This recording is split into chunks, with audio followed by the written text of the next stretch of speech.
Mwen fos pou mwen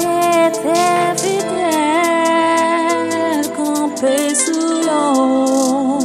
wak fè makou Pou mwen kapab longe mwen Ede moun kagat nan la rue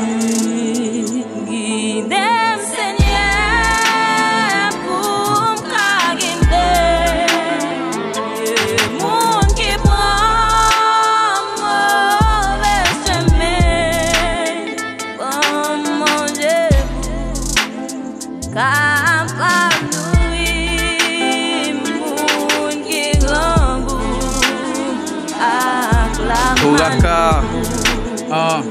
ok.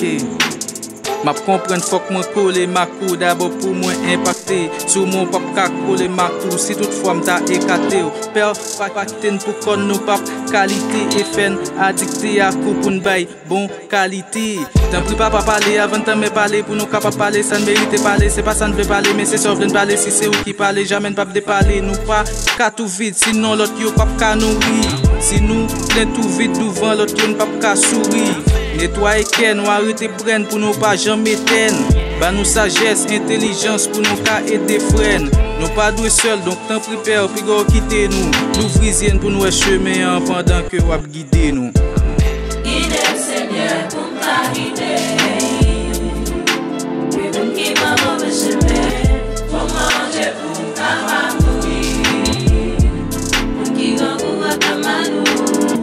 guide Seigneur pour ta guider et pour qui m'a mauvais chemin